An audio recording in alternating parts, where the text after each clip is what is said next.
Welcome to the CFL Weekly Pick'em Show on the Grueling Truth Sports Network. The CFL Weekly Pick'em Show is brought to you by BetNow.eu. You can go to BetNow.eu and use the promo code Truth50 to get a 50% cashback bonus on your first deposit up to $1,000. So you can go to BetNow.eu, or you can go through the GruelingTruth.com page, click on the banner at the top of that page, use Truth50. I am your co-host for the CFL Weekly Pick'em Show, Mike Goodpaster. Right now, I'd like to welcome in my co-hosts. First up, Brian Schmidt. How you doing, Schmitty? I'm good. That was a long intro. That was too long for you. That's what my wife said on her honeymoon. But all right. And with that being said, I want to go to our resident CFL legend, Robert Drummond. How you doing, Robert? I'm doing pretty good. Better and funny after that joke. Well, she said it's too long for me, not you, because that would just be freaking creepy. But, all right, let's go to Week 11, where the Winnipeg Blue Bombers continue to win. They came out on top 34-28 on the road against the Eskimos, improving their record at 8-2. First team to score 30 points against the Eskimos this season. It doesn't matter who plays for this team. Robert, they're the best team in the CFL right now. Winnipeg playing the best football in the CFL right now, and they're showing it. You know, it's the one thing about football right now in any sport, it's later in the year, it's about finding ways to win, and they're finding ways to win. You know, and good for them. You know, it's just always good to see teams, you know, the elite teams, you know, rise up. You know. Yeah, and Brian, when you look at the stat sheet, Chris Strevler, 7 for 17, 89 yards. Andrew Harris, 13 for 89. They score 34 points, and they beat Trevor Harris, who's 26 for 40 for 430 yards. C.J. Cable, 12 carries for 53 yards. How do they keep doing this, Brian?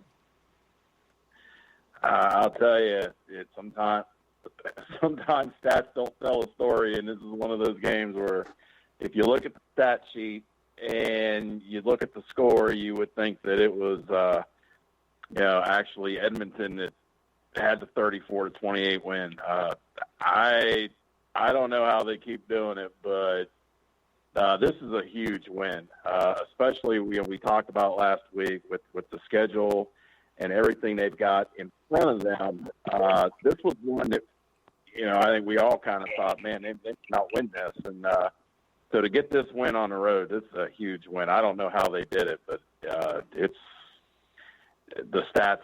It's amazing. When I first looked and saw 7 for 17 for 89 yards, I thought there's no way they should have won this game. Yeah, but he did rush for 95 yards. Yeah. But still, when you only throw for 80, that's still under 200 yards between your rushing and your passing. And I know, Robert, you've played on a lot of great teams, and sometimes it's just your year. And it's just when it starts to click, it starts to click. You know, when the ball starts to bounce your way, the ball starts to bounce your way. And granted, they're playing very, very good football right now, but they're just finding a way to win. And that's the one thing Coach Matthews used to always tell us. Guys, just go out there and find a way to win. Doesn't matter how you start, just try and maintain in the middle, but just finish strong. And that's what they're doing. All right, next up, we have the Saskatchewan Roughriders. Scored 24 points off 5 turnovers to claim a 40-18 win against the Ottawa Red Blacks on Saturday night. The Riders are now 6-3, and, the Saskatchewan defense is what stole the show here early on, Brian. Yeah, when you can get that kind of turnover production and then you turn them into points, you're going to win most, if not 99.9% every game you play. And very opportunistic. They get the turnovers and then they turn them into points, and that's winning football. Yeah, and once again, Cody Fajardo, 24 for 36, 241 yards. William Powell, over 6 yards per carry, and that's what you need to win in the CFL. You got a running game that's doing what they're supposed to do, Robert, and a quarterback who's not turning the ball over and is making plays. As I said, it sounds cliche, but it's basic football. Don't put yourself in a position to lose games. You can make a name for yourself. I remember the one year at BC that we were 8-8, and we made the playoffs and ended up winning the Grey Cup. But it's just clicking at the right time. Some of these teams are starting to click at the right time, and it's going to be interesting to see what happens because, besides Winnipeg, there's really not one team right now that's separating themselves from the others, I feel. So it's going to be interesting. It really is this year. This year more so than ever. And I think now with Ottawa, Robert, we can just say they're just not a very good team. They're not streaky and consistent anymore. No, they're the same team that'll go out next week and score 40 points and win a game against an opponent they're not supposed to. So, but I think they're a bad team right now. But who knows with this team? I mean, I would say they're still the Jekyll and Hyde team for me, not just this year, but the last few years. All right, next up, we have the Hamilton Tiger Cats. 7 sacks, 2 interceptions, led the Tiger Cats to a 13-10 road win over the BC Lions. The Ticats now are 8-2. Same thing. Starting quarterback is down, and this team continues to win, Brian. And when you look at it, I mean, you got to start taking them seriously. Dane Evans turns the ball over twice, doesn't play great, and they still win the game on the road. I know BC's not that good, but a road win's a road win. Yeah, a road win is a road win, and this Hamilton team, much like Winnipeg, so it's you talk about the 2 best teams in the league right now.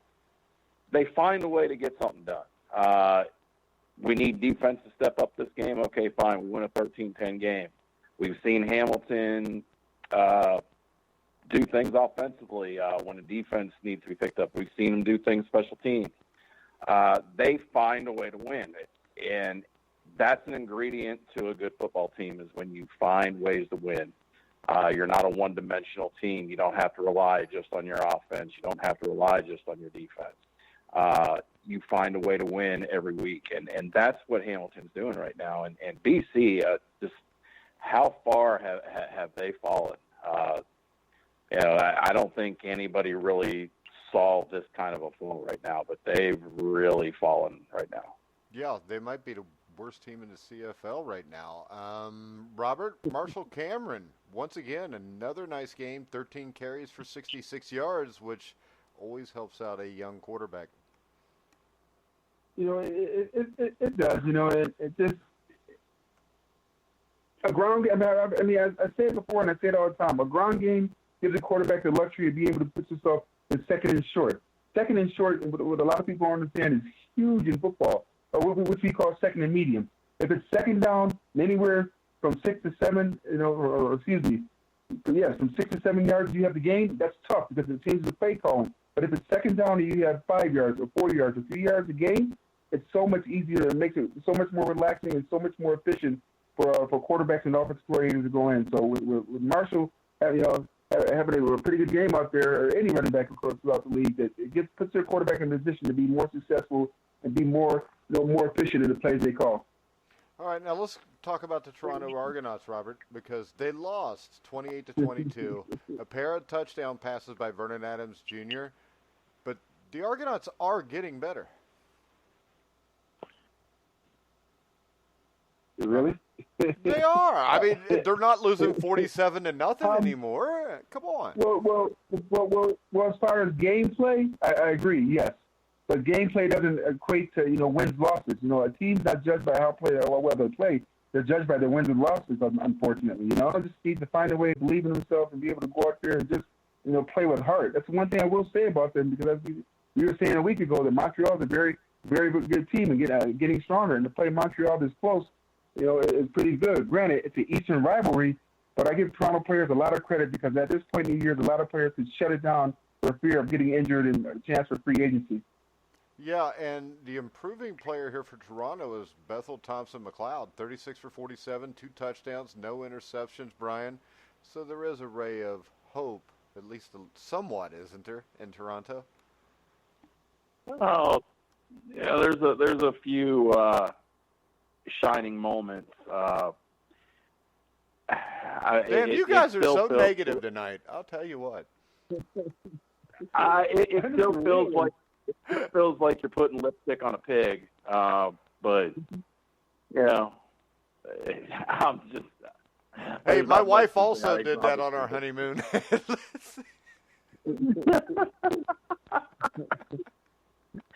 But no, but you can also. you have to give some credit to Montreal because the way this game was going at one point, very easily Toronto could have won this game, but they stuck with it. Great second half. Vernon Adams, to me, is a guy that each week just seems to be getting a little bit better, a little bit more mature in what he's doing. And I don't know, this Montreal team is starting to grow on me, and I didn't think I'd ever say that. So it's going to, again, we talked about last week, the way the schedule is set up, they've got some possibilities here to 3-4 weeks from now to put themselves in some very very good situation going into the playoffs. Yeah, and Robert, 8-9 weeks ago, the thought of Montreal being in the playoffs, I would have thought would be a joke. Now it almost looks like the thought of them not being in the playoffs would be a joke. I would have never thought, 8-9 weeks ago that they were in the playoff. They were in such disarray at the start of the season, but they righted the ship. Another old cliche from football annals. So Montreal is rolling right now, and they're playing good football. Yeah, and let's go ahead and look at the games coming up this week because there's no games till Sunday. But that Sunday game is extremely interesting as we have the Winnipeg Blue Bombers travel to Saskatchewan to play the Rough Riders. Brian, what do you think? Well, I really, as much as I love what Winnipeg is doing and they're winning games in different ways, I just feel like Saskatchewan in this game at home, the way Saskatchewan's playing, I think I've got to give them the edge in this one. It will not surprise me if Winnipeg finds a way to win. They've done it all year, but I think Saskatchewan this may be the week where Winnipeg's not able to find a way to win, and Saskatchewan, I think, is a pretty good football team. All right, Robert, agree or disagree? I disagree. I'm going to be Winnipeg's just finding a way to win. Granted, the two huge losses, quarterback and running back, but they're just going to find a way to get it done. They've been doing it all year, and I think nothing changes. The week goes on. Granted, I think Saskatchewan is a former opponent, but Winnipeg just finds a way to get it done. All right, I'm gonna, as much as I hate to, agree with Schmidt here. I think Winnipeg's the better team. I like the Riders at home, and Winnipeg's got to get more production from the quarterback and the offense overall. I'm going to go with Saskatchewan, but I think it'll be a close game that's played down to the end. Next up, Robert's Toronto Argonauts travel to Hamilton to get beaten to a pulp by the Hamilton Tiger Cats. There's my pick. Robert? Hamilton, as long as Toronto goes out there and plays with heart, that's what you want to see as a general manager. That's what you want to see as a coach. That's what you want to see as a player on a team playing with somebody who you're fighting for. You want to go out there and at least fight. Don't just lay down and let them all over you. Plus, this is a Labor Day game, a Labor Day Classic also. Been in front of a lot of those games. So you're playing for pride right now. So go out there and show the pride that you have for the love in the game of football. But I think Hamilton does win. I'm going to go with Hamilton. Hamilton, I think, is one of the best teams in the league and at home. And Toronto's playing better, but Hamilton's going to find a way to win this. All right, next up, Edmonton at Calgary. This is a little bit of a rivalry, Robert. Who do you got here? Ooh, Calgary. Calgary's just Calgary's, as we always said, the Calgary, the New England Patriots, of the CFL. They're just a class team with very, very solid players. They always just find a way to be in the mix of put themselves in position to be the number one seed in the West and in the Grey Cup each year and each out. So they're a tough team. Tough team to beat. Plus, it's the Battle of the West again, another Labor Day Classic game. So it's going to be interesting. All right, Brian. For me. Yeah, I'm going to go with Calgary. Always seems to be, especially at this time of year, they continue to get better. Edmonton, I think, is a good team, but Calgary at home, I give a little bit of an edge to. All right, I'm going to go against both of you and pick Edmonton to win the game. I think Edmonton's the better team. They beat them about a month ago. I think they're going to beat them again. I like Edmonton. I think that Winnipeg, Edmonton, and Hamilton, in that order, are the three best teams. I still wouldn't sleep on Calgary, but I'm going to go with Edmonton in this game just for the hell of it. Just like disagree with you guys. Before we wrap it up, Brian, any parting words? Going to be a good Labor Day weekend. Some interesting football game. Obviously, I think Calgary Edmonton is the best game of the weekend, but some interesting games. Will not be surprised to see Winnipeg win. I don't think they will, but I won't be surprised. I think that's also going to be a good game. And obviously, I think you got to get excited about the Calgary Edmonton game. I think that's one of always a great rivalry and always been a good game in years past. All right, Robert, Syracuse and Liberty, who wins? Syracuse is favored by 17, so Syracuse wins it. I think they win big. I think they're a special team this year.